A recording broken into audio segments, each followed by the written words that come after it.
Robert, Sir, condo crash continues. Have you heard? I have heard rascals call it something like that. Yes. Are you implying? Well, wait a minute. Okay, on this episode of Real Estate Chat with Johnny Perez, the rascal. and Robert Eid, we're going to talk about a slowdown, not a crash, a slowdown of the condo market as reported by Remax. So Yes. for our Real Estate Chat viewers who have subscribed and clicked like if you like this episode at the end, we're going to include this link in the show description. But Remax has basically put together this report across Canada talking about the slowdown in the condo market, not quite a crash. So uh, basically this report, we're going to jump into a couple of key numbers here before we ask Robert what Real Estate Chat viewers of all sorts should do with this. In all of Canada, Robert, only 3 cities have seen increases in condo prices, whereas the other cities have slowed down. Greater Vancouver area saw a 1.6% increase in average sale price. Calgary, Alberta, no surprise there, 8.1% of average What's sale. the price that they're talking about? Okay, Oh, so 300. 300. okay, fine. 301. Mind you, Greater Vancouver, 1.6, a little bit of a It's tad bit more up, dollars. It's more dollars. 850. All right, well, Halifax, Yeah. 0.8%, and the condos in Halifax are more expensive than the ones in Calgary. GTA, of course, seeing a dip of 6.2%, 747. And if you go down through this report in really tiny font, so you'll have to use your magnifying glass on here. This is the summary of Toronto, but basically talking about affordability continuing to be a major factor with high interest rates. Sales data in 60 Toronto Regional Real Estate Board districts during the first 8 months of the year showed an increase in transactions in 1/4 of its districts, including in the 416 area code. There was a whole bunch of that. But then there was an average uptick in sales at average prices to entry level buyers. And they also say, too, that the top end of condo market remains strong. So sales over 2 million continued to climb up 5.7% up. So from 173 units between January and August 2022 to 183 in the same period in 2023. So Robert, we're sort of seeing, I guess, segments of the market that are in high demand, the higher end segment, which is still on high demand. And across Canada, we're seeing Vancouver still hold pretty steady price growth for its condos. And of course, Calgary with the lowest, well, one of the lowest prices. I mean, 300 average price. I don't think you could, like, I mean, aside from Edmonton, Alberta, whose average price is 193, but they saw a dip, something clearly happening with Calgary. But Robert, if somebody currently owns a condo right now and is thinking what to do with this, especially since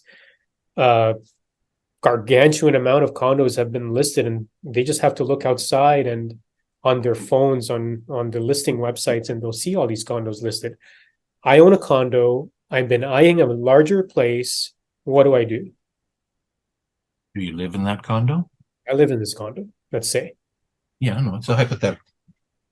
Okay, so why in the world would you move? You want a bigger place? You want to stay in the same neighborhood? They're tired of living in a small space. Or you're tired? So you're not compelled. You just prefer.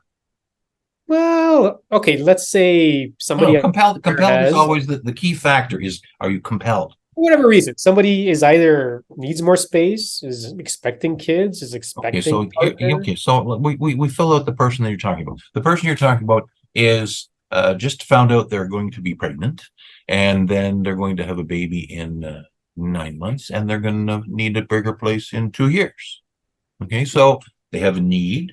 It's not pressing. It's not urgent. They're not compelled, but they definitely have something to think about. So what they're going to do is say, okay, how much can I sell my place for?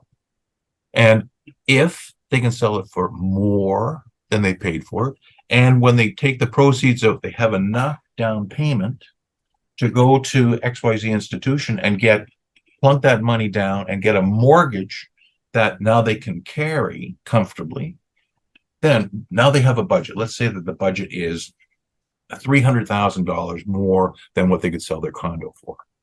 They can sell their condo for 6, and now they can buy for 9. So they have to go around and say, what can I buy for 900,000? They go around and say, Oshawa, I'm not moving from Bloor and Bedford to go to Oshawa. I don't care. I'm staying here.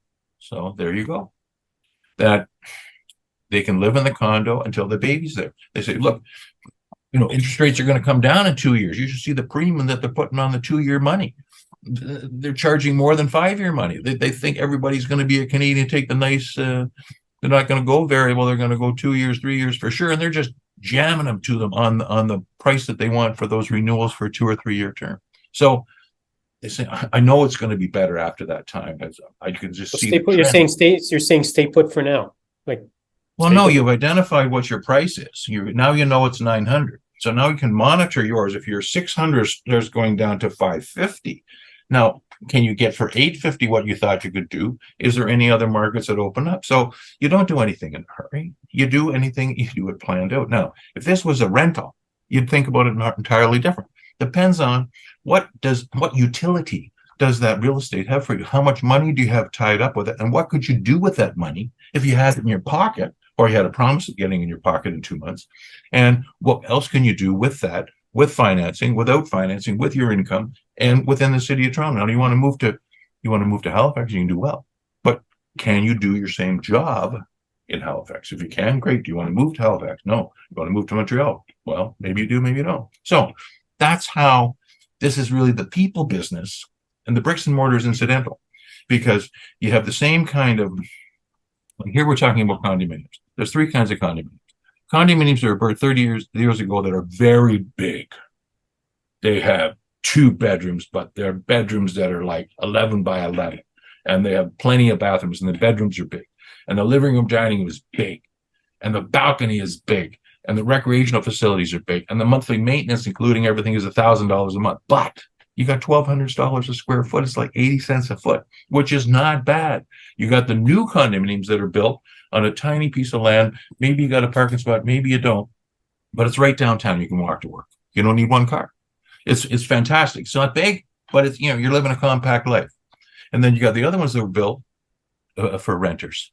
Like it's a bedroom, bath and a half, 1 bedroom and a den, and you can't swing a cat in it. There's no parking. There's no locker. It's got the lousiest floor you've ever seen. It's got the lousiest coverage you've ever seen. It's only going to last for half the economic life that you normally expect those components to last. And it's only built to sell the first time, sell to someone who's not going to live there. And so that's what these pre-sales are all about now. There's no luxury on the pre-sale.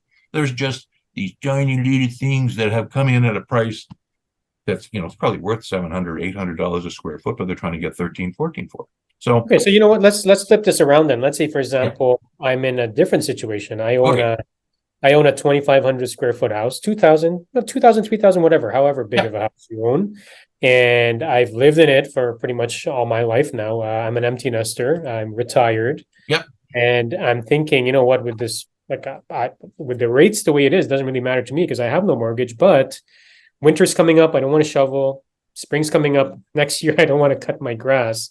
I've got enough money to do whatever I want to do. Should I sell my house at this point of the market and buy a condo because of how advantageous the condo market may be? Maybe I'll even buy 2 because I might have 1 as an investment. What do I do in that situation? Okay, well, I think there's a lot of people like that. They're not quite a last time seller, but they're going to buy, sell to a smaller place, and they're going to free up some money. So they have to look real carefully. Okay, if you do that, then what are you going to be living in?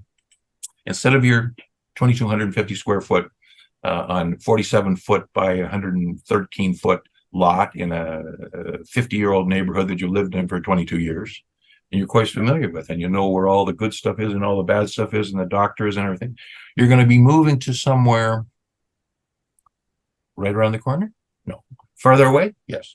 So everything's going to be different. Is the space going at 1,100 square feet going to be big enough for you? How are you going to take your 4 bedrooms and move that into that 2 and in? That kitchen is 1/2 the size of the one you have now. Can you live there?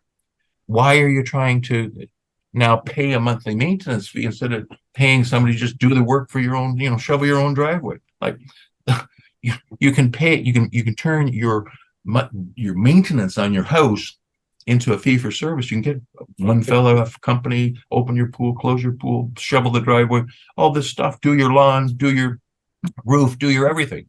And what's the wisest thing for you to do? If your house is appreciating in value, you won't do anything because you're making money just sitting there. If you have had enough with all that. If you're physically unable, you can't do it. Maybe your spouse has now died, and so your life is different. You don't need 2,000 square feet. You don't want to live with your daughter. You gladly live in a 800 square foot 2 bedroom, and you're going to have a TV in here. Everybody's life is a little bit different. So I think your examples are excellent.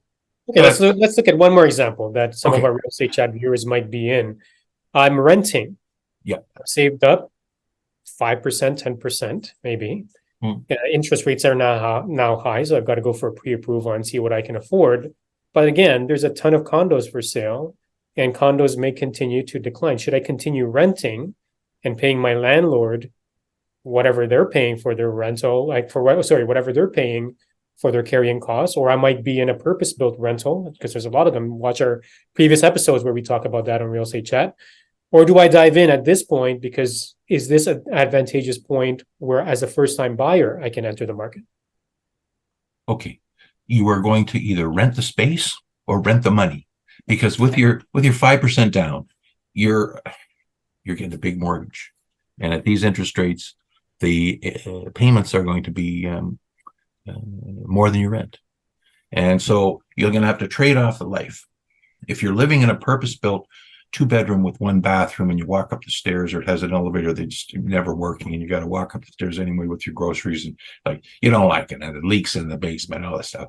Or maybe you're in a snazzy 10-year-old building that's not bad, and they maintain it, and you don't mind the people who live there and everything like that.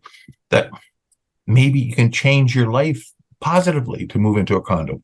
You'll now be with owners. But if half of those are tenants in that building, because that's what they were designed for, like you're going to be in the same socioeconomic group as you are now. And so what do? You figure out, do you want to rent the space or rent the money? What are you doing with your 5%? Are you furthering it away, or are you keeping it? Like at this time, many people like 5% they're getting out of GIC. They like it. No, it's not going to last forever. So when you start getting no money on your GIC, that's when the interest rates are going to come down on your mortgage. So you have to start now looking at, what are all my options? Just as you said, you got to get pre-qualified, and you find out your purchase price is $725. What can I get for $725 in Oshawa, in Aurelia, in Mississauga. Windsor, Mississauga, and are any of those locations places where I can buy something that I would like to live in? Like, I'm sure if you went to Nipissing, you would love it. You get a nice proper house for $725. But what's your whole life fit into? So there's no yes or no answer. There's many ways to imagine it. And I've just gone on a rant and raving up and down in and out about each one of those. But those are very real situations. People are in those situations constantly, all the time. That's what real estate salespeople do, and real estate brokers. And if you are a Real Estate Chat viewer who have been following along, and thank you so much for watching, make sure you click on like if you like this episode and a couple of the key insights we gave. And if you have any questions for us, type it into the chat, and make sure you read this report, because it's very interesting. If the condo market touches you in one way or the other, make sure you follow the information on there and share with us your thoughts on this episode of Real Estate Chat. Thanks for watching. Take care, and bye for now. Bye.